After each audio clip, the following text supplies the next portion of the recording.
Welcome back to Half the Battle. I'm your host as always, Daniel Levi, your co-host Shaq. We're going to be talking UFC 220, Stipe Miocic versus Francis Ngannou. And Shaq, the biggest heavyweight fight since Junior Dos Santos versus Cain Velasquez is going down this Saturday in Boston. Francis Ngannou is on the verge of becoming a rock star in the game. I mean, if he wins this fight, holy shit, he would have basically took over the world in that short amount of time. And, what he's done is incredible. Stipe Miocic currently is the baddest man on the planet, man. Knocked out Fabricio, knocked out Overeem. The guy's a solid champion, and the winner of this fight is going to be a legend. Man, this is such an incredible matchup. It reminds me of when Conor was about to fight Jose Aldo. It reminds me of when John Jones was about to fight Shogun. That matchup where someone's on the verge of becoming a superstar, and we're going to find out firsthand if it's going to happen or not because, as you know, inside the octagon, the truth always comes out, Shaq. 100%, man. No matter what happens, long term, the truth always comes out.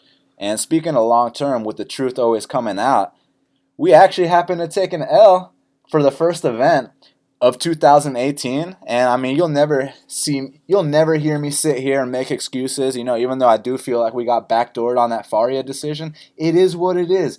Those kinds of things happen in the sport, and it's funny because you take one L and then all of a sudden, the fact that we won 6 of 7 events doesn't matter. The fact that I'm 3-0 on years doesn't matter. You know what I'm saying? All that matters is, I took one L, now I suck. You know what I'm saying, Shaq? Well, yeah, you know how this game is in the sports world. You're only as good as your last fight. You're only as good as, the last game or whatever. And took an L last week. Lost our first 3 bets on, who was it? Alex White, Faria, and Danielle Taylor. Sometimes you lose, and when you get beat, you get beat, and there's no excuses, and that's why we come back after L's on a consistent basis. That's why I have a 3-year track record, because this is part of the game. No one has an 100% hit rate, and it's kind of funny. You recommend a 2-unit play, and then you see someone taking your play, and then they put 5 units on it. They put 7 units on it. If I say it's a 2-unit play, that means a 2-unit play, Shaq. That doesn't mean a 5-unit play. That doesn't mean a 10-unit play. That means 2 units. Look, long-term discipline, money management equals long-term results, and that's what we're trying to do here. And enough about the past, man, because I'm already over it.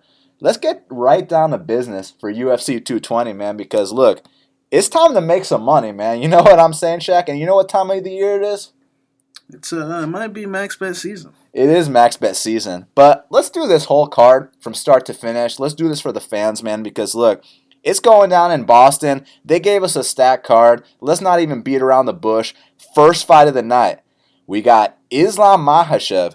He's minus 250, and the returning Gleison Tibau is plus 210. Now, it's an interesting matchup, Shaq, because a lot of people are under the impression that Islam Makhachev's just going to come out here and roll over Gleison Tibau. They're under that impression because Gleison's coming off a USADA suspension. He hasn't been in the sport in about 2-3 years. But one thing they fail to remember is this young adult has about a 92% takedown defense. So let's just put it this way: Khabib couldn't take him down. Now that being said, is his body going to look significantly different to where now he does start getting taken down? That's what I'm wondering here, Shaq.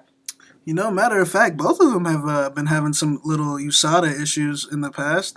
My boy Islam got flagged by USADA as well. But like you said before, it's a matter if the USADA... This is where the USADA suspensions matter. Like with Guido Canetti last week.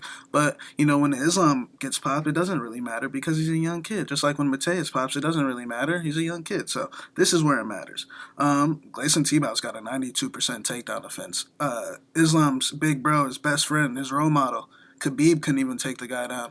A fight where, in my opinion, I thought Gleison won. I haven't seen it in a while, but live, I was disgusted. I thought Gleison won that fight handedly. Khabib, his shots were pushed off easily just because Gleison's that strong in the tie-ups, man. We've seen Gleison for years beat people in those tie-up exchanges, man. And, when he fights the Tony Fergusons of the world or the young, up and hungry guy, which Islam is, but you got to remember what Islam's style is. Islam's style is a guy that likes to throw himself in grappling exchanges and just rely on winning that. When you're fighting Chris Wade and when you're fighting, an older Nick Lentz who likes to go for a lot of guillotines, then you'll be successful. But I don't think Gleison's going to do do those things, I think this fight's going to be a lot closer than the line indicates. I am taking Islam Makhachev by decision, but I think it's going to be a close decision. But good luck to all those people that bet Islam. I think he scrapes it out, but don't be shocked. Yeah, I agree, man. I mean, it's just so many questions about the form that Tibau is going to return in. I mean, is he going to be in shape? Is he going to be having some love handles? Is he going to be looking soft? Is he going to be a different guy than we're used to? Because the guy that we're used to, man, yeah, that's a brick house. You ain't just one does not simply take down Gleison Tibau. And another thing we always used to talk about is how the fuck does this guy make 155 pounds? But now, you know, with the new sanctions going on, maybe he will make 55 a little easier this time. I'm gonna go with Islam just because he's been the more active guy. He's the fresher guy. He's the younger guy. But man, it could get very hairy. It could be a very intriguing fight. But I truly believe that even if Islam can't take him down, I think he can outstrike him. He's got that very patient Russian style that. One thing we can agree on, Shaq, those Russians win fights long term. And I think that trend will continue here. I got Islam Makhachev. Now, next up in the featherweight division, we got Enrique El Fuerte Barzola. He's minus 235, and the comeback on Matt Bassette is plus 195. Now, Shaq, I know Matt Bassette's a newcomer, but this kid's been in the game a very long time, and now he's taking on one of our favorite prospects in Enrique Barzola. Which way you leaning? Man, Enrique Barzola really impressed me his last fight against Gabriel Benitez. Kid's got a solid overall game, likes to mix in the strikes with the takedowns, and I mean, he's a Peruvian warrior. This guy won tough at lightweight. You know, he's dropped down to featherweight, and he's still a small featherweight. I mean, he's a bantamweight, if we're being honest. And, you know, besides, he's that tough guy that's paid his dues on the local scene. It kind of reminds me of like a similar scenario with Mike Santiago, like a guy that's been fighting on the local scene for years. But not a jobber like Santiago. Yeah, but similar records, you know what I'm saying? 22-7. He's been knocked out on the local scene. Oh, my bad. You're talking about Bassette. Yeah, Bassette. Oh, sorry. I thought you were talking about Barzola. My bad. But yeah, Barzola's Ultimate Fighter winner. But the fact that what he did to Gabriel Benitez, and we just saw what Gabriel did in his last fight. I mean, he schooled Gabriel Benitez, and Gabriel showed up for that fight. I think this is just a case of Barzola being the better fighter. I think Bassette's a tough guy, likes to bang, stand in the pocket, and I just don't think Barzola's looking to play that game. I see Barzola looking to stand on the outside, look pretty, and take him down when it's necessary, even though he is the smaller guy, but the smaller, the more experienced guy in the UFC and the better guy, Barzola will win this, in my opinion. I got a ton of respect for Matt Bassette. I mean, the dude is one of the most mentally strong guys I've ever seen. I mean, he fucking beat cancer, you know what I'm saying? So that's the kind of badass we're dealing with. I got the utmost respect for him. And I remember when he beat Diego Nunes back in the day when Diego got cut from the UFC. He makes his Bellator debut, and, you know, all the lights are on him, all the attention, and Matt Bassette goes in there and spoils the plans. And the kid's had a bunch of good wins besides that. He knocked out Nick Piedmont, you know what I'm saying? He's been in there with a bunch of dudes, but I think right now, Barzola's on a different level, man. Barzola is one of these dudes that he knows how to win a fight in every single facet. He can outstrike you. If he needs to mix up the takedowns, he can mix up the takedowns. And he's, I want to call him a stealer, but he's not just a stealer. He can establish dominance at the beginning of each round. But if things do happen to get a little hairy, he can steal the round with those takedowns. Now, we're not going to talk about that Bochniak decision. I mean, you know, if you watch that fight, you know who won, and that's the bottom line. So as far as I'm concerned, he's 3-0 in the UFC.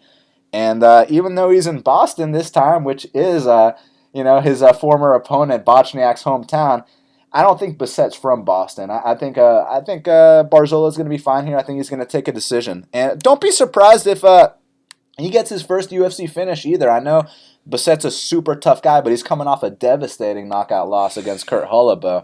So we got to see how he recovers. And it wasn't that long ago, my man. It was less than 6 months ago. So, but I'm really happy Matt Bassette got the call. I'm happy to see him in the UFC. The kid's paid his dues, but I'm going Barzola by unanimous decision here. Potentially a late finish. Now, next up, in the featherweight division, we got Julio Arce. He's minus 150, and the comeback on Dan Ige is plus 130. And now, man, I got to say, both these dudes impressed me big time on Dana White Tuesday Night Contender. But I got to know right here, right now, on Half the Battle Shack, which guy impressed you more? Man, Arce put on a great show. You know, Peter Pettis is one of those athletic specimens that can do anything physically inside the cage. And I mean, I liked how Arce dealt with it. His only 2 losses in his career to Brian Kelleher, who's about to fight Renan Barão. And, those were his 3rd and 4th fights in his career. And he's won every fight since. He's trained with Shane Burgos. He trains with Jimmy Rivera. He's been in that environment his whole career. Dan Ige really impressed me. We just saw what Luis Gomez did in his last fight, and Ige put that kid in his place. So Ige's a very well-rounded fighter. I've been hearing a lot of good things out of him. I hear he trains at Extreme Couture. He is Hawaiian. We do know what type of spirit those Hawaiians bring. They showed it time after time. But I'm gonna go with Dan Ige in the upset here, man. I just think that he'll be able to capitalize on some little openings that I feel like Arce presents. I feel like Arce might like to early. It might be a little bit of a slow starter, and I feel like he might like to take a little damage early, but he's got solid boxing. You know what those Tiger Showman guys are about. It's a fight I'm going to just sit back and enjoy. May the better man win, but both guys did impress me, but I'm going to take Ige. Yeah, let's just put it this way. Tiger Showman ain't giving Julio Arce the Jimmy Rivera or Shane Burgos treatment. I'll tell you that. You know what I'm saying? It's kind of like you see, Weidman's the star pupil and Volante's the punching bag. And I'm not necessarily going to sit here and call Julio Arce a punching bag because the kid is serious. I mean, you saw that performance. But like I said, he ain't the star pupil. He ain't the Jimmy Rivera or the Shane Burgos of that camp. All right, Shaq? But, as far as this matchup's concerned, man, Dan Ige impressed me so much his last fight. I mean, his scrambling ability. It's one thing to go out there and show your grappling dominance. It's another thing to go out there and show your grappling dominance against a guy like Luis Gomez, who, as you know, he's got 2 highlight reel knockouts of basically, what exactly is that move? I mean, he arm throws these dudes and they face plant. You know what I'm saying, man? And he does it to legit, dude. He knocked out Sodiq Yusuff. One does not simply do that. I was like, damn. And Dan Ige made it look easy against that guy. Dan Ige absolutely schooled him. So what I really remember about Julio Arce's performance on Dana White Tuesday Night Contender was Peter Pettis was getting the better of him in that first round. But as you and I both know, Shaq, and we've known about Peter Pettis for a long time. He trains with people we know. He's got all the physical capabilities in the world. He's got all the talent, but it's always been a mental thing with Peter Pettis. I mean, some of his coaches have told me that firsthand, man. That's why they weren't too surprised that, he kind of quit a little bit in that fight. Who's someone that's not going to quit after things go well? Dan Ige. I mean, no Hawaiians quit. Even Kylan Kern doesn't quit. She just sucks at fighting. But Dan Ige is fucking good. And I think on the mat, he's going to have a significant advantage. But look, this kid Julio Arce can box. Like you said, Tiger Schulman's, even if he is Jimmy Rivera's punching bag, the kid can still punch. And, if a Dan Ige tries to test his stand-up, not that he can't throw himself, just saying, he's going to give himself less of a chance to win. So I think he's got to take this to the mat, out-scramble the kid, outwork him. I'm going with Dan Ige here for the upset as well, my man. Oh, here we go. Flyweight division. One of our favorite prospects, Alexandre Pantoja. He's minus 135, and the comeback on the vet, Dustin Ortiz, is plus 115. Now, man, we've been seeing this kid Dustin Ortiz fight for years. I mean, you remember when he fought John Moraga in Atlanta. We sat next to his dad during that very controversial decision, and he's come a long way. He's been in there with the best. He's had mixed results. He's the definition of a top 15 gatekeeper, and now Pantoja's got that chance, man. I mean, are we going to enter that top 10 or not? Man, this is a great fight. It's actually one of the fights I'm looking forward to the most. Alexandre, the cannibal. I mean, that guy comes to fight. In terms of fighting guys like men, he does that. But there's a difference between, being one of my favorite fighters and to being somebody that I bet on. Now, look, not saying that I actually think Pantoja will win this fight. The thing is, Pantoja presents a lot of openings. He presents a lot of vulnerabilities and on losing on points. He likes to go for a lot of guillotines. He likes to jump a lot of guillotines. He likes to stand in the pocket and trade and rely on his toughness. Sometimes that works, and eventually it's not going to work. One of these days, somebody's going to put him in his place, and he's probably going to get knocked the fuck out. But, here I don't think it's going to happen because I think that Dustin Ortiz is the definition of a 500 fighter. Hot, cold, hot, cold. That was an impressive KO win over Hector Sandoval, but Sandoval. Hector's 5 feet tall. Now we're taking on a 5'8" Brazilian who, you know what I'm saying, is experienced as fuck. Number 1 seed on Tough. the guy's jiu-jitsu is absolutely disgusting. The only thing is he likes to play off his back a lot. We saw him lose on Tough by going for guillotines against the Jap Okabu or whatever his name is. And, those things. So if Dustin Ortiz can avoid those, hold positions, stay on top, seal off points, and steal the rounds, and if they have a little scrambling back and forth fest like we've seen Dustin Ortiz have in the past with Ray Borg and a lot of these other guys, then it's a 50-50 fight. But on the feet, I think Pantoja can win this fight just by being more aggressive, by being the guy always going for it. You know how Pantoja is. He likes to wave you in. He likes to say, come on, motherfucker. And, he can win that fight by being excited, making the crowd go ooh and ah. But if Ortiz can capitalize on the openings, because there are openings with Pantoja, then it's a 50-50 fight. But I'm going to take Pantoja by a close decision, actually. I'm going to say 29-28, possibly a split. But I'm going to go with Pantoja. Man, such a good fight. And I really hope Pantoja gets it done, because, look, man, you remember when he was on The Ultimate Fighter. I mean, a lot of people might have forgot, but this kid tapped out Brandon Moreno. He didn't just beat Brandon Moreno.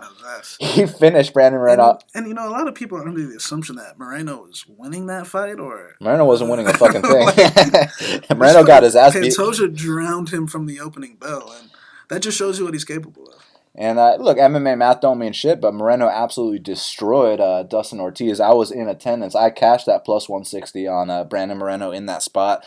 In this spot, it's interesting, man, because Pantoja can't play around with a guy like Dustin Ortiz. And the reason I say that, I don't mean play around on the feet because, Dustin Ortiz got this big one-punch knockout power, even though he just did knock out that 5'1" little jobber. But still, man, what I'm trying to say here is that the one area I say that you got to be careful in is don't go to your back. Don't jump guillotine on this guy. Don't try any of that shit because Dustin Ortiz is that guy that can just lay in your guard for the rest of the round and kill the clock. You know what I'm saying, man? And that's one thing you want to avoid if you're betting on Pantoja. You don't want to just be there and then be screaming at your TV. Winning these stand-up exchanges and then jump on a guillotine and then be like, oh my God, Pantoja. You don't want an Alex White, James Krause situation like we had last week where we had Alex White, he's absolutely destroying Krause on the feet, and then he gets taken down and can't get up. And we're like, oh my God, if these two were on the playground, you and I both know who won that fight. Which one of these two is going to the hospital, you and I both know. It's definitely not Alex White, right? But it could be one of those situations where Pantoja absolutely bruises Dustin Ortiz, and then, he does something dumb, goes for a flying armbar. He's an exciting fighter. He's not a fighter that you look to, just put it this way, unless it was just an easy fight and it was lying close, Pantoja is not the type of guy you can put 10 units on or, because the guy likes to rely on his heart and toughness, man. And sometimes that doesn't always pan out.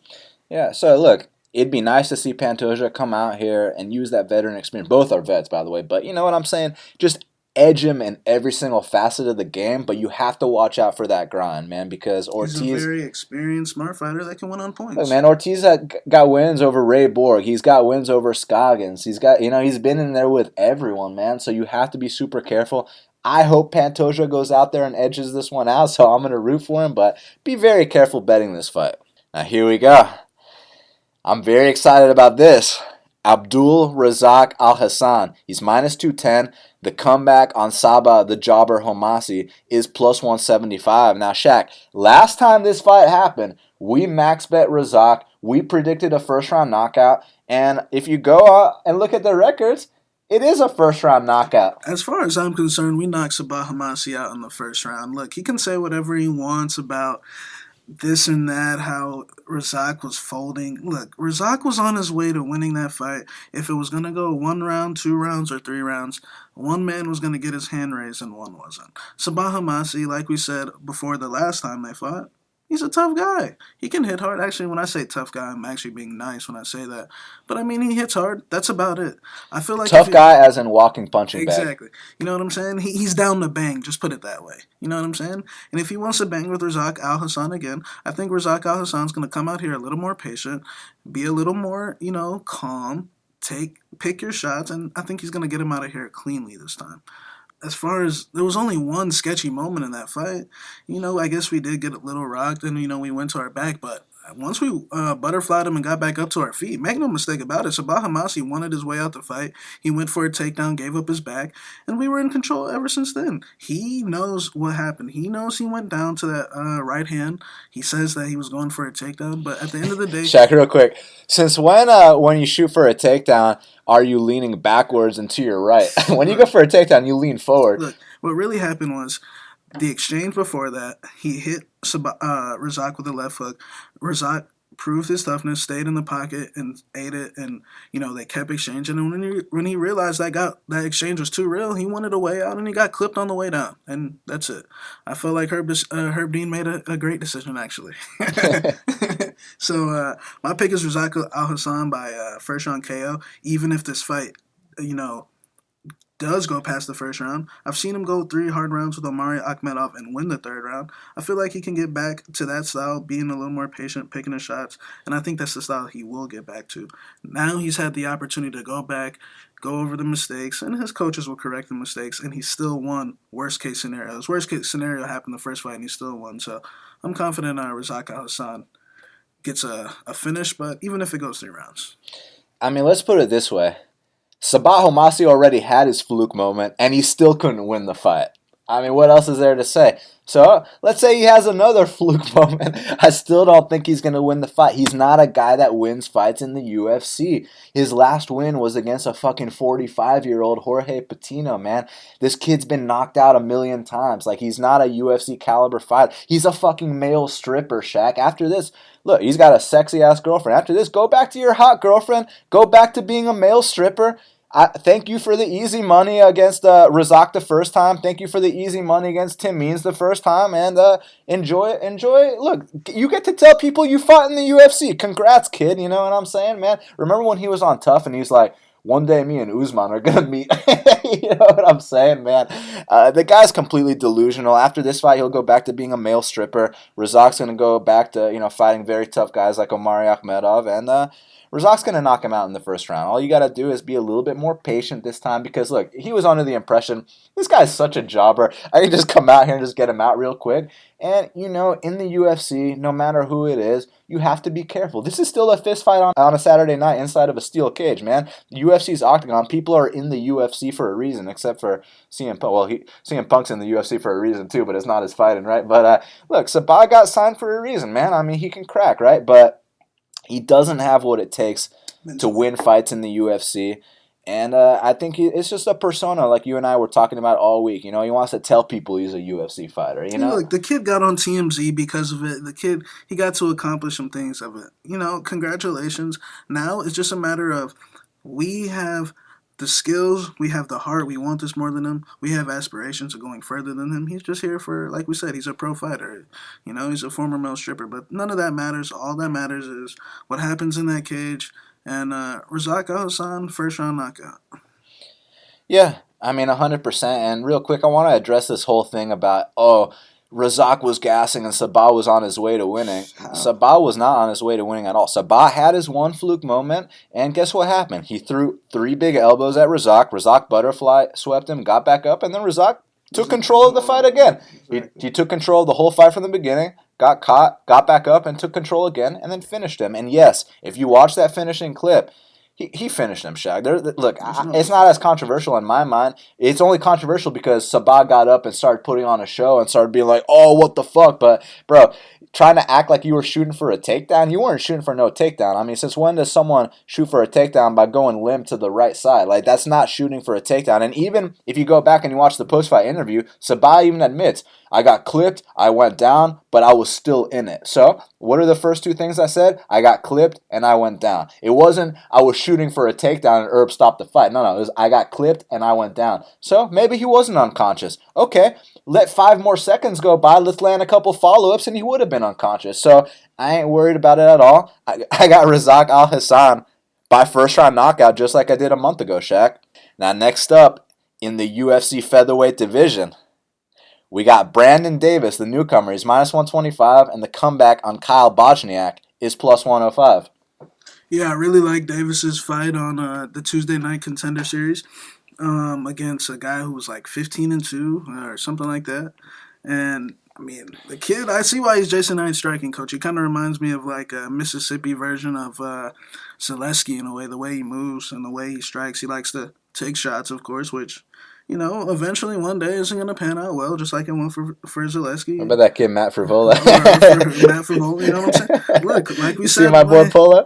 Exactly. People were talking shit that we picked Polo by KO. Yeah, with these exciting fighters, look, it's fun. I guess it might be fun for now, but long term, they will get put on their ass. And Bochniak, he's got to win over Barzola. He found a way to get the judges to score it for him.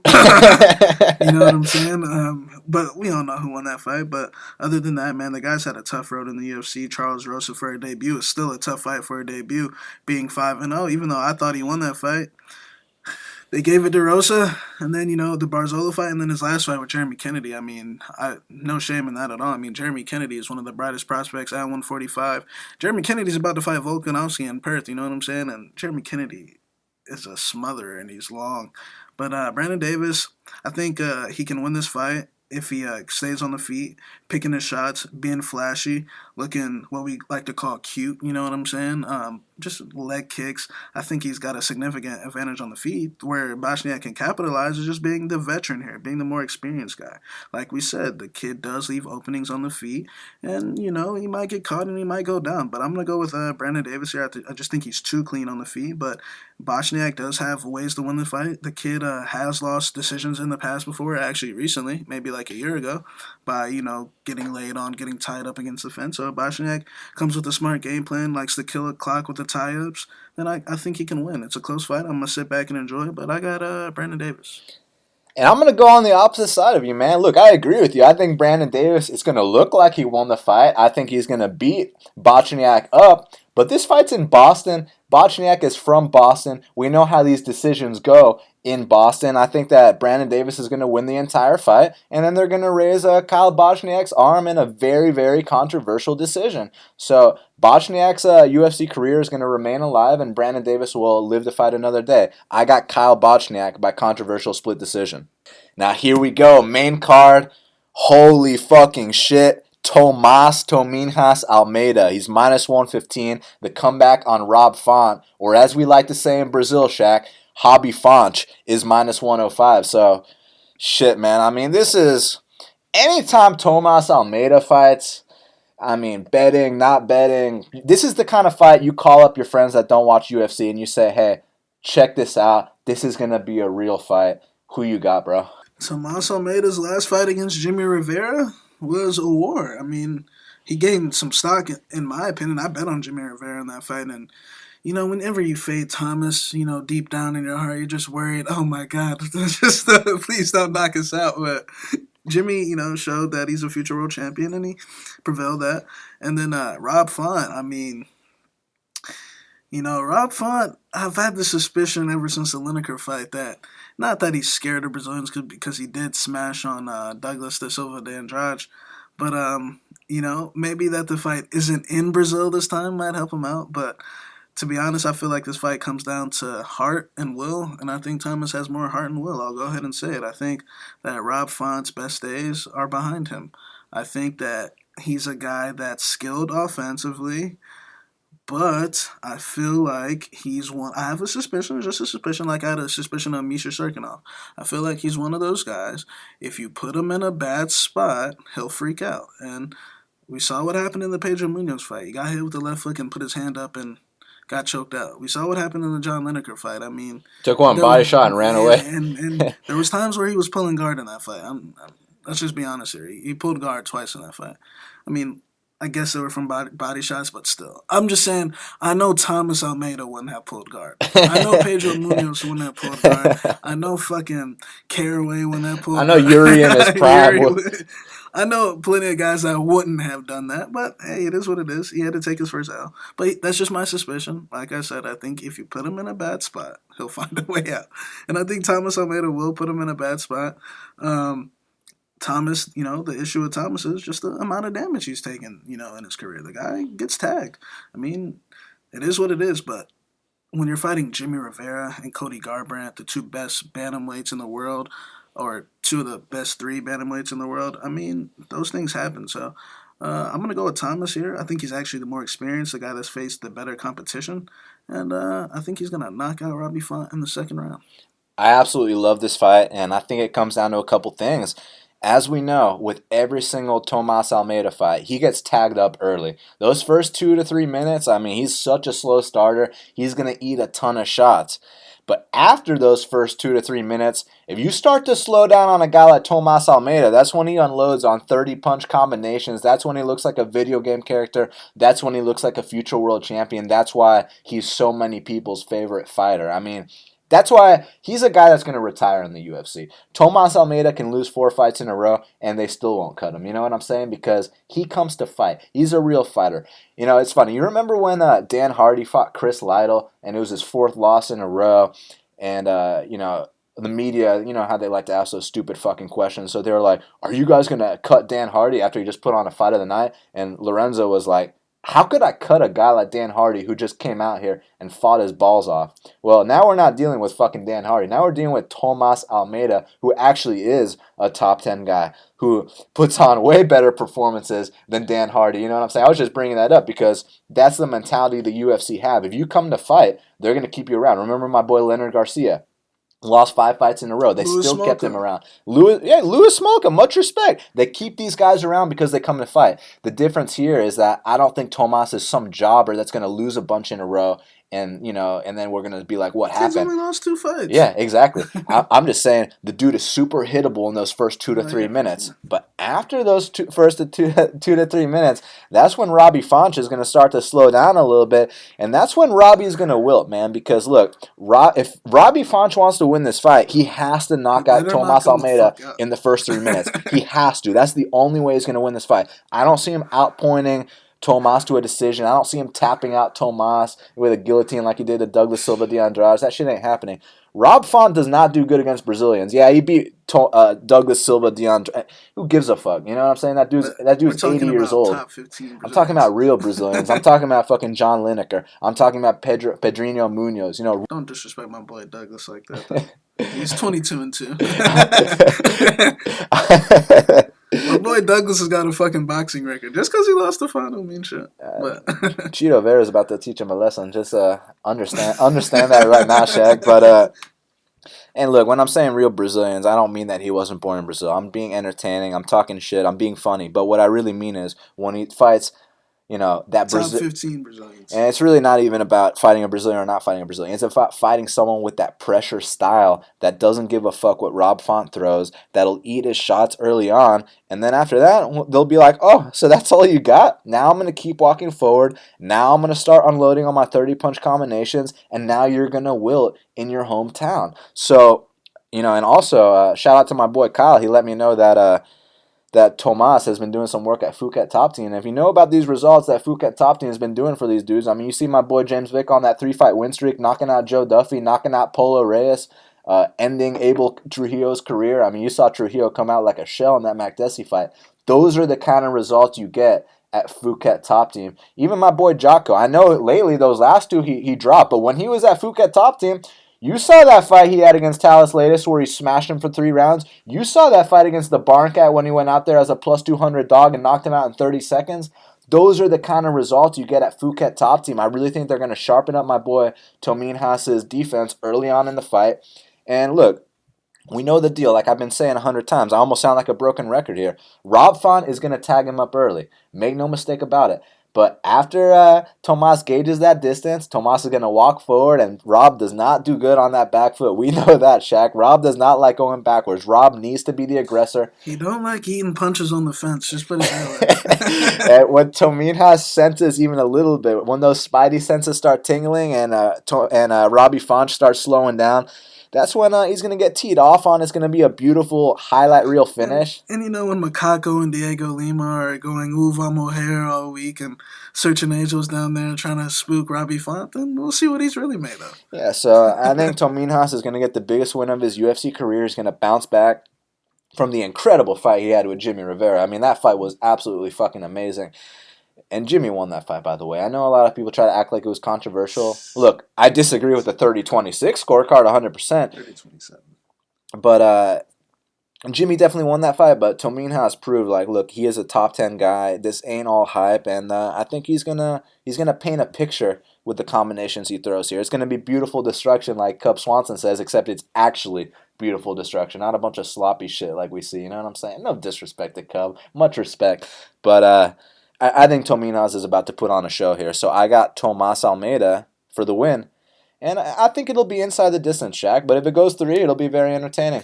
However long it lasts, 1 minute or 15 minutes, it's going to be great to watch. I cannot wait.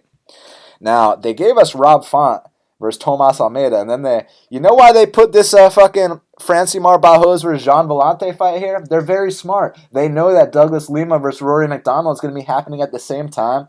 And, so let's put on a shitty fight next so that we don't mind you guys tuning in to Bellator, and then you'll come back for the featured bout between Calvin Kattar and Shane Burgos. But look, man, we got to talk about this shitty-ass fight between Jean Vellante. He's minus 170. The comeback on Francimar Barroso is plus 150. Now, Jean Vellante is still in the UFC, my man. Look, Jean Vellante... You could say he sucks. He's done, He's a nice guy, but, years Who gives of a fuck? years of Weidman's punching bag, let's be honest here. His last one against Sapperback, that was some of the ugliest shit I've ever seen. Getting outstruck by Pat Cummins his last fight, getting knocked out by Tom Lawler, even his best performance against Corey Anderson. In hindsight, yeah, he was fucking him up with the low kicks, but on 2 cards, he was down 2 rounds, even. Wait, Shaq, you mean he knocked out the chinniest fighter in that division? Yeah. Congrats. You know what I'm saying? Took you long enough. But Vellante, man, I think the best days are behind that guy. I feel like he's taking too much damage. He's that type of guy that, you might be teeing off on your opponent, and then, boom, 1 right hook, out cold. You know what I'm saying? He's on that level now. Barroso is he's in that category of weasel, and when our boy Alejandro Perez, now he's not on that level of weasel. He's one of these guys that really don't like to fight. He is smart on trying to get DQs, and he's he's trying to find ways to not fight and possibly get a point deducted, or he's on that level. You know what I'm saying? But those guys are very dangerous to fight, especially at this stage in Jean Vellante's career, because Barroso's going to be doing some very sneaky stuff to try to spook him. He's not going to be engaging. He's going to be standing on the outside. But then when Vellante comes in, Barroso's going to swing a big straight left or a big overhand, and I think he's probably going to knock Vellante out. I'm going to go ahead and say it. I think Barroso's going to win the fight. Like I said, I think Vellante is completely done. But you can't get emotional in this spot because Barroso's a pussy, or he doesn't fight, or this and that, because that's his game. He wants you to look at Cajun Johnson and Adriano, for example. You know what I'm saying? Look how Cajun spooked Adriano in that. Adriano was supposed to come in here and fucking run through him, but Cajun was just doing weird things on the outside, avoiding the fight, getting Adriano frustrated, and I think Barroso's going to do the same thing. I think Barroso's not going to fight. Vellante's going to get frustrated and do something stupid and get caught.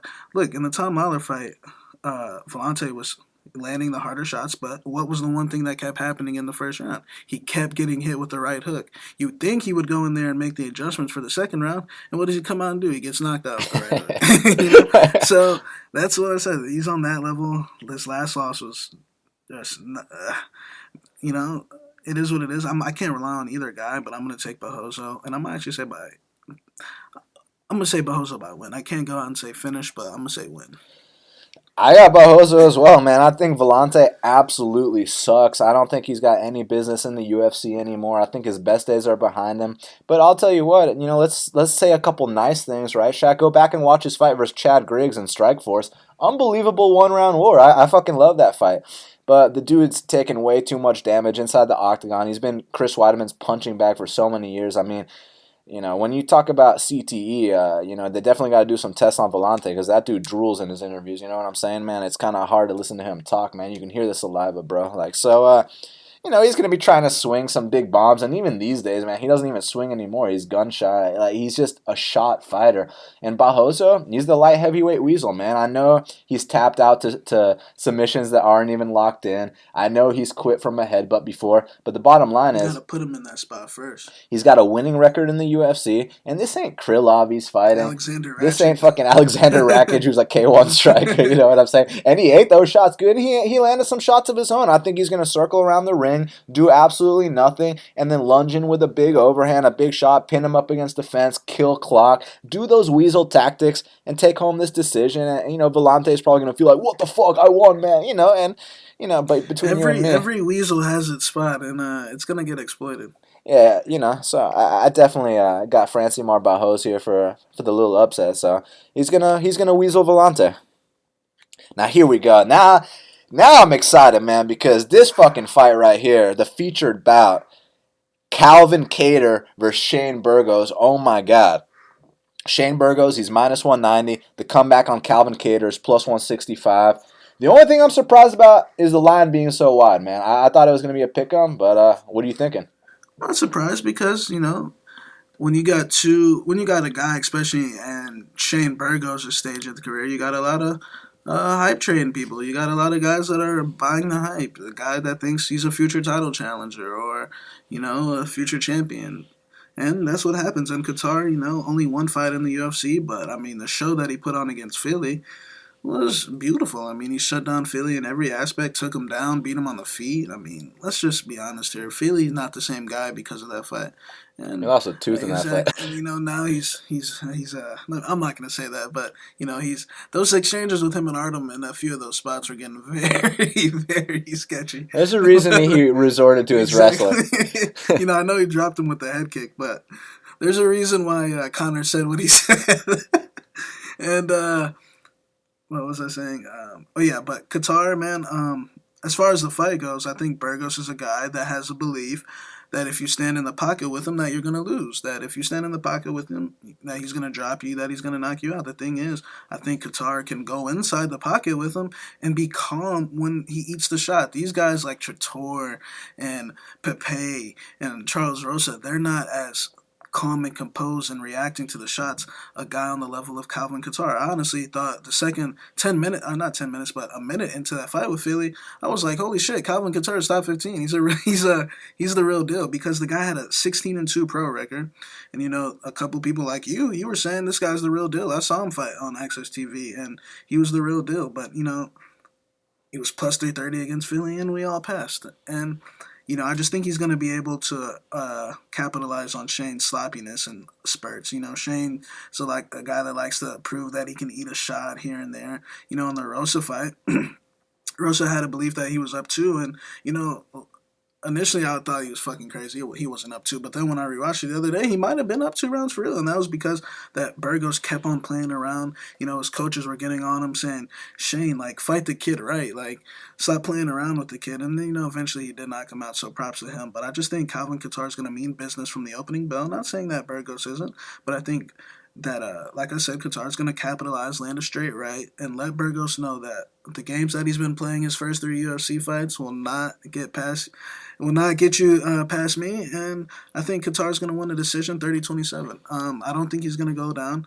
I actually think that even though Kattar is nicknamed the Boston finisher, he wins all his fights by decision, I feel like that's a quality you like to have. You know what I'm saying? Let me just address that real quick because, to guys like us, we fucking love that, his nickname's the Boston finisher and he wins by decision. But to everyone else, these fans that can't distinguish betting from being a fan, they're all like, well, they calls himself the Boston finisher, but he doesn't finish fights. Well, that's good if you're trying to bet on someone. I love people that win decisions, man. You know what I'm saying? I can't always be relying on some knockout, It's where Burgos, when he goes 3 rounds, it's in these fights against these weasel Brazilians that are flopping to their backs, and you already know what you have to do to Pepe. Hit him one good time, and he'll start flopping, or Trator, and he'll start flopping to his back. And I'll tell you right now, Calvin Kattar will not be flopping to his back, and I think he will get his second UFC win and prove to everyone that he's a real serious contender at 145. Yeah, 100%. Look, Calvin Kattar is absolutely the real deal. He entered the UFC with a 16-2 record. You don't often see guys coming in with that kind of experience. And look, Shane Burgos is the real deal too. I think Shane Burgos is amazing, man. And I love what he's been able to do in his 3 UFC performances. He puts on absolute clinics against these guys, but there's a couple things he does that isn't going to work here. You know, when you're going against some post-USADA Brazilians like Thiago Trator and Pepe, or you're fighting a punching bag like Charles Rosa, you can get away with fighting with your hands down because there's no threat from those guys. If you fight a guy like Calvin Kattar with your hands down, I mean, you're going to eat a straight right down the middle, and whether it floors you or not is a different story, but I mean, bottom line is that's how you score points against a guy like Burgos, man. And you know, people are saying to me, "Oh, do you really think Burgos is going to fight Kattar with his hands down?" Well, it's like, well, have you seen Burgos fight? That's how he fights. You know, it's like saying, is Anderson going to fight with his hands down? Yes, that's how he fights. So what? All of a sudden, Burgos is going to change his style? Yeah, he's going to bring certain tactics to the table, but his style is fighting with his hands down because he's so confident in his head movement. He's so confident in his counter boxing abilities, and he truly believes, like you said, Shaq, that no one can beat him in the pocket. But I think this is a guy in Calvin Kattar that can beat him in the pocket. And not only that, Shaq, Calvin Kattar's well-rounded, man. Calvin Kattar doesn't just need to, box with you, man. I mean, the dude can take you down, too. He's got the full, well-rounded mixed martial arts package. He's 17-2 for a reason. And you know what we always say? It's always first L time. I think this is first L time for Shane Burgos. Now, look, if I'm wrong and Shane Burgos comes out here and takes care of biz, then hey, man, you know what I'm saying? Bottom line, the winner of this fight, I think even the loser of this fight, I think both these guys are top 15 guys, but I think the winner of this fight might be a future world champion. I'm going to go as far as saying that, Shaq, because I see that kind of potential in a guy like Calvin Kattar. I see that kind of potential in a guy like Shane Burgos. Now it's about rising to the occasion, finding out who the better man is, and I think that the fact that Calvin Kattar is slightly crisper. I don't want to sit here and be like, oh, he's more technical and this and that bullshit. It's not even about that. It's just that he's not going to play around in a situation like this, and he's going to capitalize on the fact that Burgos fights with his hands down, and I think he's going to outpoint Burgos to a close decision. But it's going to be a close decision, but it's going to be a decision where you know who the real winner is. But again, man, both these guys are incredible. Both these guys hit like trucks. Both these guys are well-rounded. So it's not going to surprise me to see it go either way because I have that much respect for both guys. I think they're both top 15 guys right now without even having beaten a top 15 guy, either one of them. I think they're top 15 talents right now. I'm going with Calvin Kattar by decision. Co-main event of the evening. The champ, Daniel DC Cormier, is minus 325. And the comeback on Volkan, no time Oezdemir, is plus 295. Now, this is an interesting one as well, man. Volkan, man, I mean, talk about coming out of nowhere and just been knocking everyone the fuck out, man. And now DC's coming off a knockout loss. I know DC wants another crack. You think DC is gonna get back on a win streak here, or you think that there's about to be a new champion in the light heavyweight division? It's tough to say because we pretty much know the deal here. If you're betting on Volkan, you're hoping on a punch. You're hoping, please knock him out in the first round because we know if this fight hits second, third, fourth, and fifth, that's when the tie-ups start happening. That's when the grinding. That's when then it becomes a war of attrition, and that's where we're not sure what Volkan has. Now, we've seen him in there with OSP in a 3-round fight. That's a 3-round fight, but that's OSP. That's not DC. DC's only losses are to John Jones. And, like I said, it's a hit or miss. You're hoping on a punch, but, I mean, I would not sleep on a guy like Volkan Oezdemir, man, because even though it's light heavyweight, and, yeah, like I said about Misha Serkinov, but at the time, Misha Serkinov was the number one prospect in the light heavyweight division. Volkan Oezdemir was plus 300-something against that guy, and no one was giving him a chance to win. And then Manuwa's coming in thinking the title shot's already his. Everyone's thinking, oh, it's a foregone conclusion. Volkan's ride stops here. Manuwa will put him in his place, and how long did it take him to? 22 seconds. 22 seconds. So this is not. He's got that type of power, and I don't think any of the issues going on in his personal life matters. None of that matters. I think it's just a matter of if Cormier's last fight against John Jones, where he did get knocked out, if that has lingering effects on him in this spot, because in terms of power punching, Volkan Oezdemir puts guys down quick. So it's a matter of landing that punch early. And if he can do it for 5 rounds, props to him. I'm not confident that he can, but I'm gonna go with the upset, man. I'm gonna take a Volkan Oezdemir. You know, it's more of a rooting for Volkan Oezdemir just because I want to see the heavyweight division get away from the Cormiers, man. We need a new champ. I like Cormier. I mean, the guy's only losses are to John Jones. He's undefeated besides that. So I have the utmost respect for Cormier, his toughness, and the fact that he shows up for work and he wins. He wins fights. So I'm gonna go with Volkan by first round KO in no time. Man, that would be super cool to see, man, just because Volkan, he's such an unlikely dude to come out here and become a world champion, and that'd be incredible. And, man, he's been knocking everyone the fuck out in under a minute, which is absolutely crazy. And real dudes, too. And he went the distance with OSP on a week's short notice. So I know people like to bring up that Kelly Nunson fight. Look, it was first L time, and he's made big improvements since then. I guarantee you he's addressed a lot of things since that fight. If you think that it's going to be that easy for DC to grind him, I think you got another thing coming. But that being said, man, we did see him start to slow down in that Vince fight. Now you can say, oh, short notice, or you can say, look, this is a problem that Volkan has. If he can't get you out of there early, he will start to gas out. And if there's one guy you don't want to gas out against, is Daniel Cormier, because not only is he going to pick you up and slam you to the mat, but you get back up, he's going to pick you up and slam you to the mat again. He's going to rinse and repeat. He's going to absolutely grind you. He's going to drown you.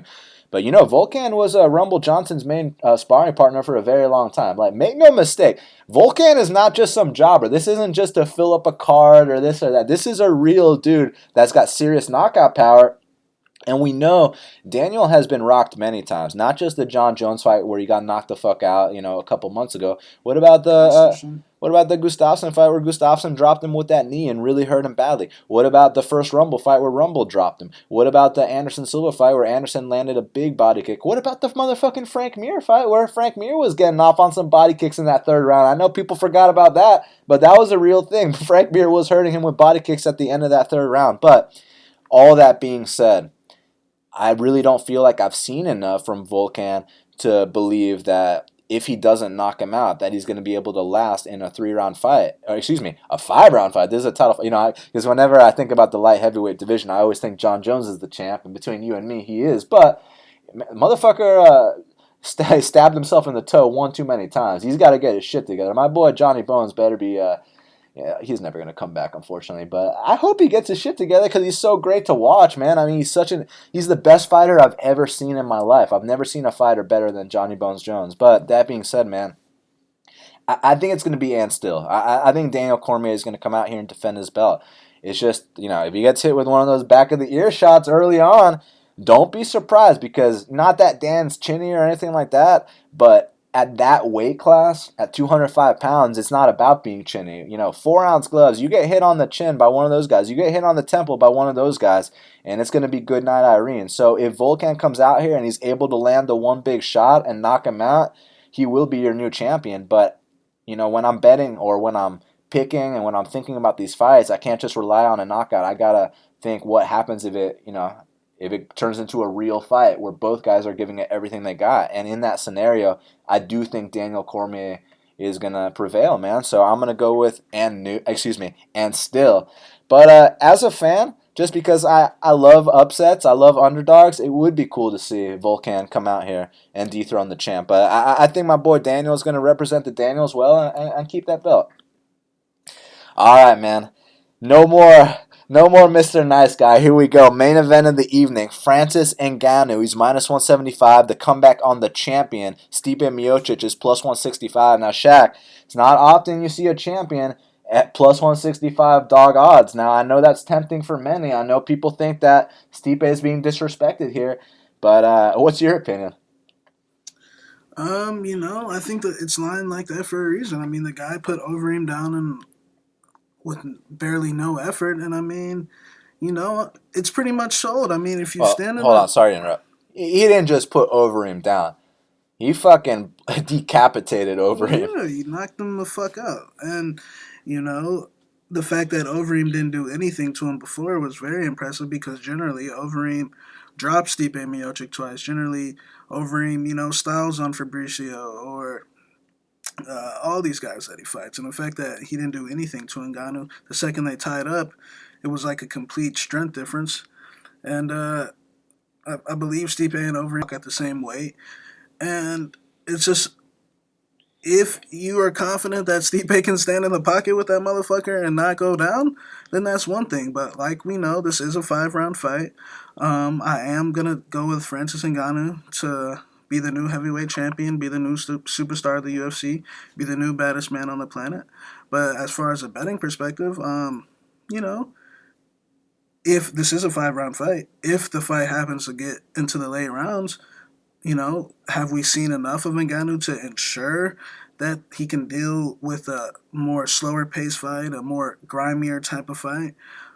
I don't know. We haven't seen it. All his fights end in the first round, and that's a good thing because you want guys that come out here and handle business quick and put the fear in guys and put their opponents out of here. But if he doesn't put Stipe out of here, there's just so many unknowns about Ngannou still. I know that he knocked out Overeem. I know that I picked Overeem, but at the end of the day, the questions are still unknown, as whereas Stipe, he really doesn't have any questions. We know what type of guy he is. He likes to capitalize in chaos. I mean, the guy is like he's the heavyweight champion of the world. He's very open to eat shots. I mean, he gets rocked in just about every single fight, and, he has a belief that it's heavyweight. He just thinks that it's heavyweight. You get hit in heavyweight, and shit gets crazy. And from a betting perspective, that would be your only thing in the back of your mind. Like, fuck, this is a heavyweight fight. Like, one punch and anything can fucking change. And that's why I'm sitting back and enjoying this one right now. And I'm gonna go with Ngannou. I still have questions about the intangibles in his game. That's my only concern left with him. I mean, I know on the feet he puts down anyone. He's too big. He's too scary.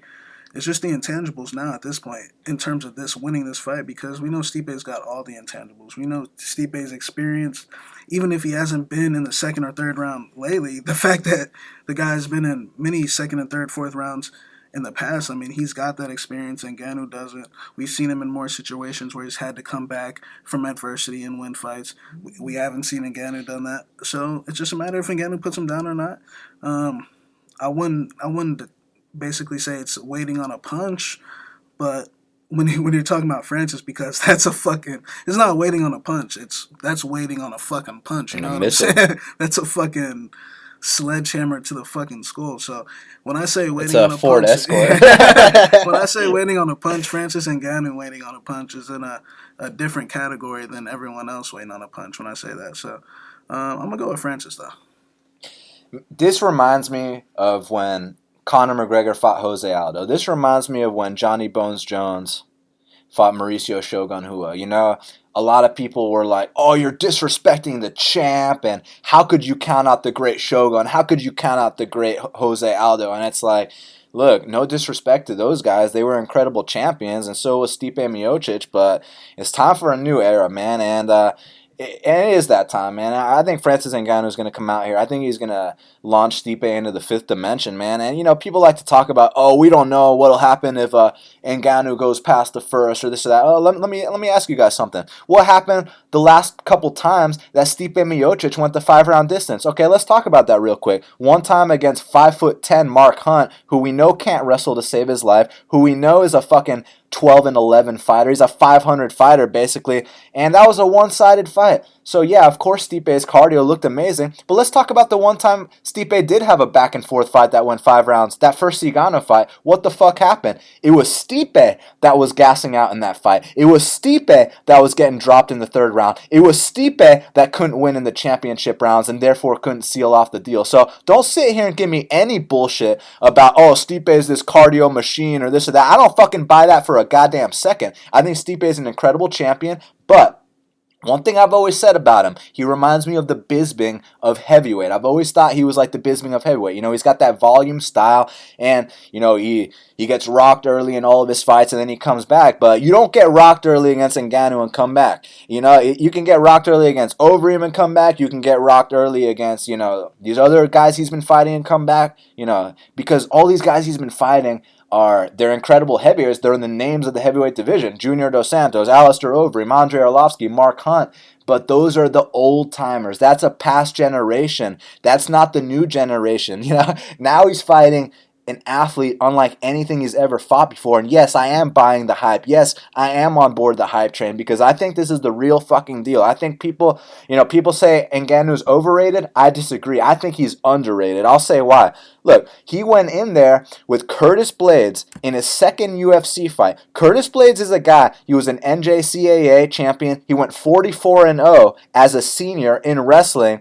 And what happened when those takedown attempts came? Well, Francis stuffed most of them, and the one time he did get taken down, he immediately popped back up. He was in side control bottom, and he found a way back up to his feet in his second fight. This is before they flew him out to the UFC Performance Institute to groom him to be the new heavyweight champion. This is before, he was in Vegas, man. I mean, he was in France doing that kind of shit against those caliber wrestlers, man. And now he gets the chance. He's had 6 fights in the UFC, finished all 6 of them. Now he gets to go against the champ.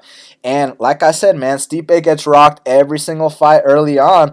And he's going to get rocked early on here, except, his head's going to fly into the 10th row this time, man. And, people only like to talk about Ngannou's power. They don't like to talk about his distance. They don't like to talk about his footwork. The guy is an absolute freak. And the reason he has that kind of power is because, the dude was fucking digging sand when he was goddamn 5 years old. He was a child laborer, Shaq. That's where his strength comes from. He's a super fucking human, man. You've never seen anything like him before in your life. So I really think he's going to come out here and absolutely destroy Stipe. I'm completely on board the hype train, man. I think this is the real deal.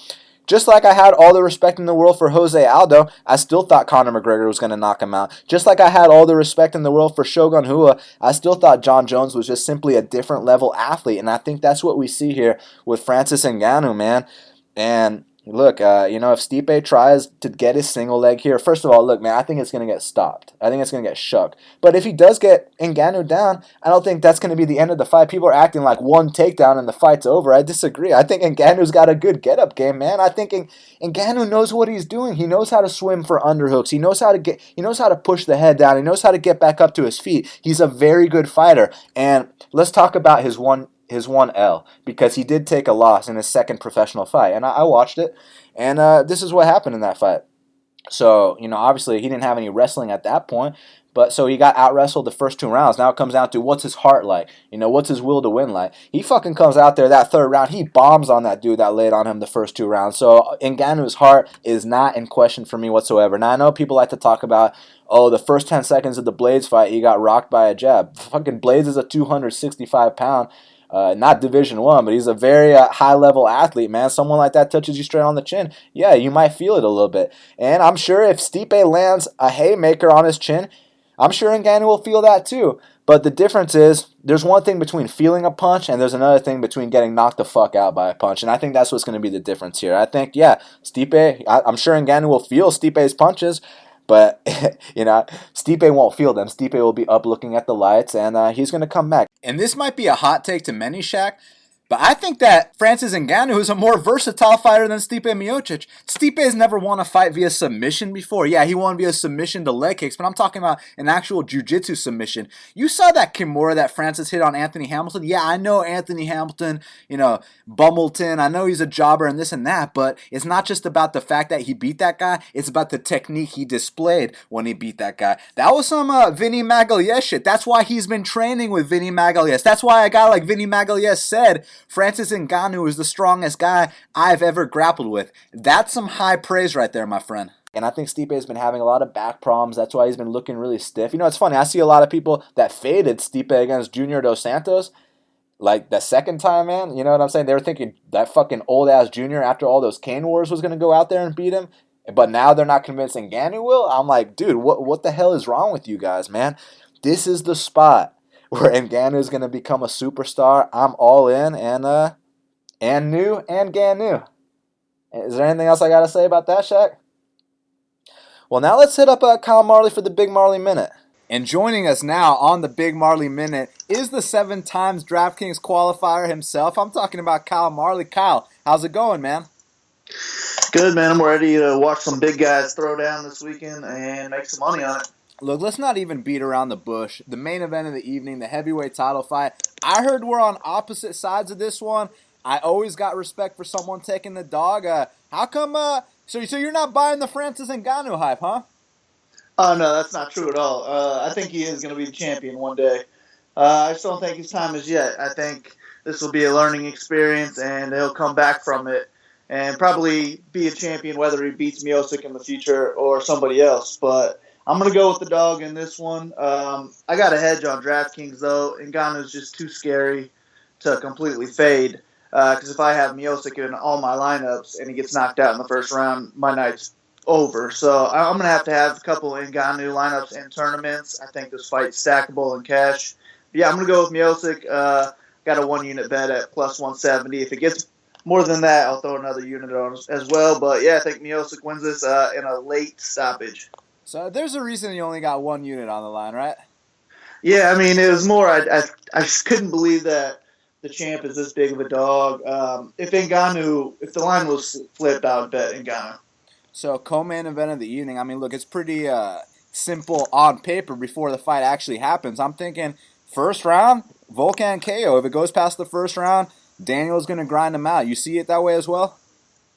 I think DC all day. Again, I gotta have at least one, maybe two hedge lineups with Volkan, and I think you can stack this one in cash as well. But I think this is DC all day. I got a lot of money on DC right now, and he's going to be in a lot of my lineups.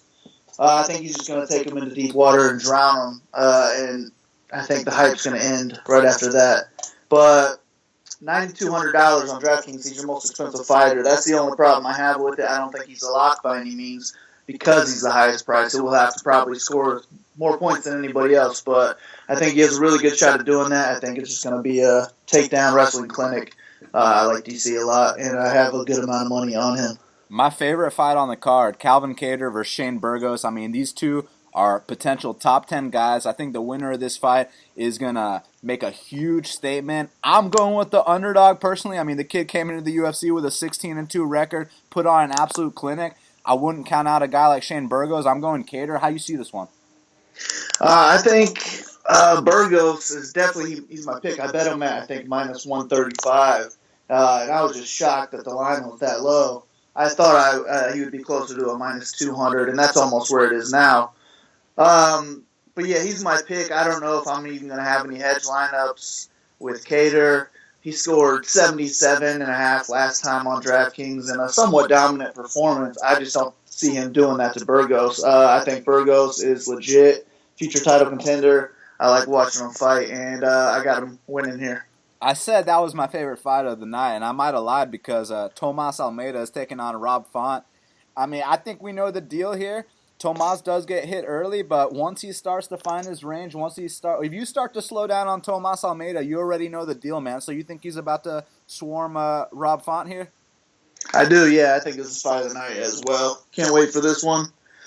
And yeah, another bet I got Almeida. I just can't believe he's this low against Font. I know Font's in his hometown, so he's got that going for him, and he could knock out Almeida early because he's very hittable. I just think Almeida's too much for him, and I see him getting first, second round stoppage. But I don't know if I want to fade Font completely because of that first round stoppage ability that he has.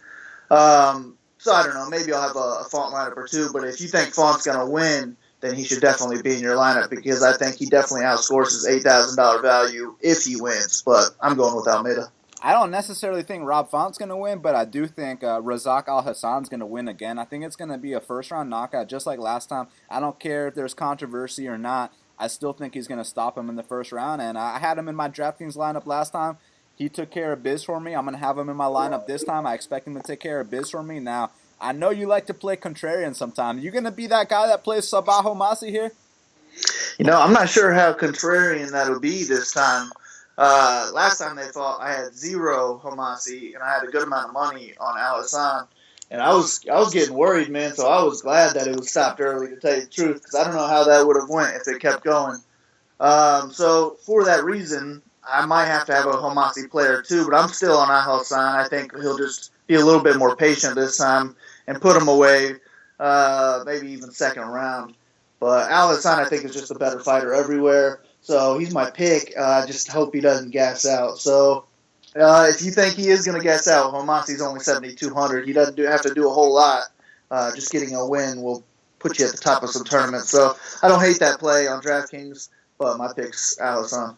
Look, a really interesting fight is Islam Makhachev versus Gleison Tibau, because obviously Tibau's coming off the USADA suspension, but if you watch this fight with Khabib, I mean, if Khabib can't take this guy down, then why is Islam Makhachev going to take this guy down? But at the same time, we don't know what his physique looks like. So, are you banking on Gleison to come out here looking soft and just get taken down repeatedly for like the first time in his career? No, I don't know about repeatedly. I do think he might come looking soft, and my pick is Makhachev. But I think this could be a boring stand-up fight that he just gets the best of him there. I am interested in seeing how he looks on the scales. I mean, he's getting old, and he's got over 50 fights. I feel like he's one of those guys who we've thought been on the roids all his career, and then he finally gets popped. So looking forward to seeing how he looks. I think he is going to be an older, weaker, slower version of himself. And Makhachev is a beast, so I think he might make the takedown in there or two in there if he can. But if he can't get him, then I think he can still get the better of him on the feet. He's my pick. I don't know how much of this fight on either side I really want in DraftKings until I see him on the scales. And before I let you go, man, I know Enrique Barzola is a little sneaky dude that can mix in takedowns. I know Pantoja versus Ortiz is a great fight. Out of those three fighters, I mean, anyone stands out that can make a lot of the big lineups? I kind of like the dog in both of them. I got to watch a little bit more of Bassette, but I'm not really sold on Barzola, so I don't know if I want to pay up for him or not. But I do love the takedowns he brings, so he's definitely in play for that reason on DraftKings. I just got to finish my work on that fight. But Ortiz and Pantoja, I'm excited for that one. That's going to be a fun fight. And then I think I was originally on Pantoja, and then recently I've just kind of been switching my mind. I looked at the odds recently, and it's getting close to pick 'em, so I might have to take the value there on Ortiz and throw him in some lineups. But I do like Pantoja as well. I think it's going to be an exciting one. This is one where you want both guys if you're making multiple lineups. But I'll take Ortiz if I'm making a pick there. Well, Kyle, that's why you are the DraftKings guy for Half the Battle. We always appreciate the hard-hitting analysis, my man. The fans can follow you at Big Marley 3. Kyle, any message for them before we speak next week? That's it, and good luck. Enjoy the fights. Hopefully nobody dies in that heavy man fight.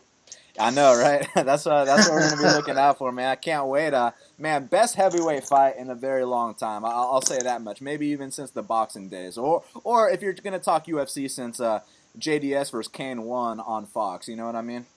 Yeah, I can't wait. We're about to find out if the hype is real. If he does beat Miocic, man, I don't really see anybody beating him if he can do that in the first round again. He's just so big and scary. But I think now it's his time to take that L and learn from it and come back and be a future champ.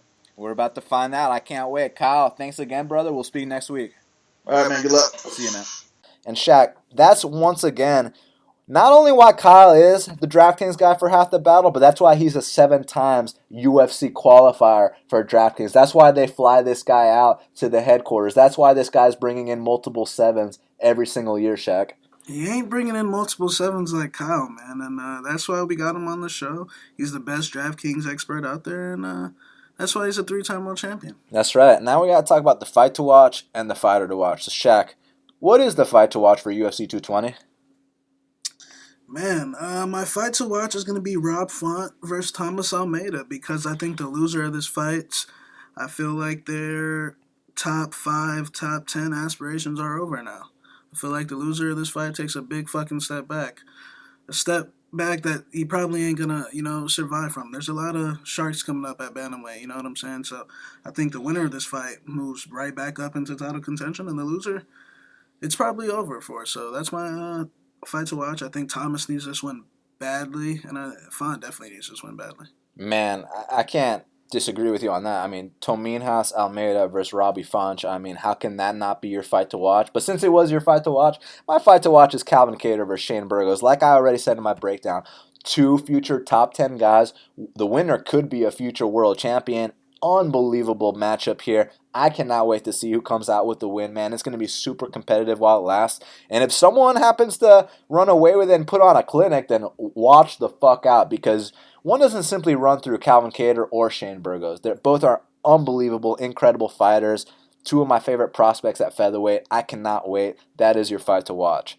Now, Shaq, who is your fighter to watch for UFC 220?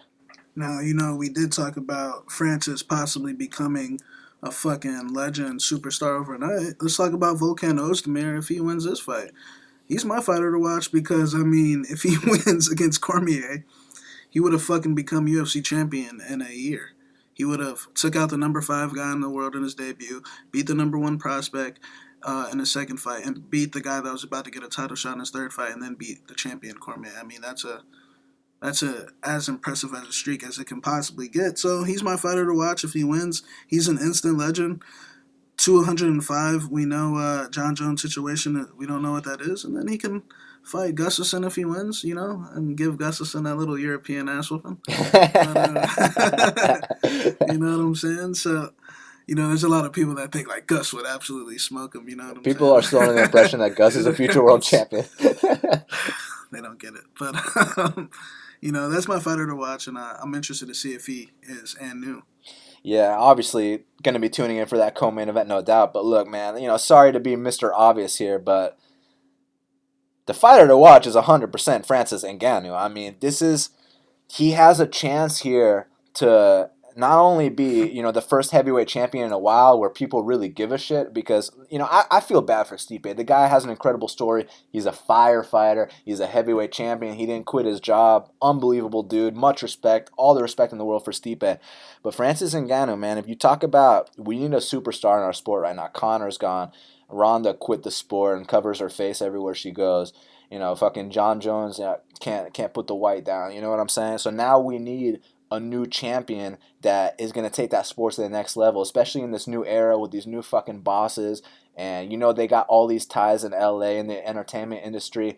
If Francis Ngannou can come out here and not just beat Stipe, but, launch him into the 5th dimension like I think he's going to, I mean, bro, he will be the face of the UFC. And, you don't just talk about his improvements in his fighting. Let's talk about his improvements in his English. The dude could barely speak English when he made his UFC debut 2 years ago. Now he speaks fluently. The guy, when he puts the kind of effort that he does into his fighting skills into all other areas, I mean, there's a reason he's going to become the superstar that I believe he's going to become. And Francis Ngannou is your fighter to watch, man.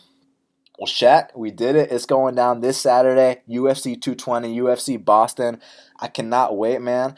And if you want our bets for this fight, make sure you go to bestfightpicks.com, go to maxbetseason.com. I have a max bet for UFC 220, and I'm very confident in it. We also have another big play as well on the card.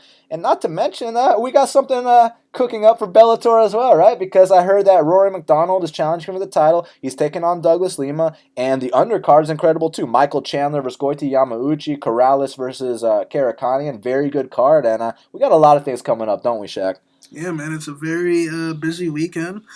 I suggest everyone get down on those packages. We did take an L last week, but we know this is a long-term game. We lost 1 of 50 events. We must suck, Shaq. So that generally doesn't happen, and I can almost guarantee that we come through with the win this weekend.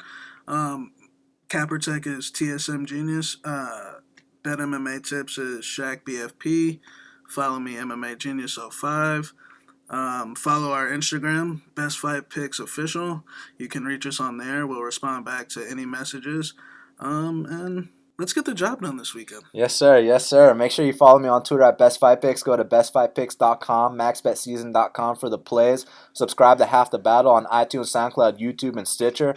Shaq and I will be back next week for UFC Charlotte. And also, we're going to put out a little special Bellator podcast for all y'all because you know that Rory versus Douglas is an incredible fight.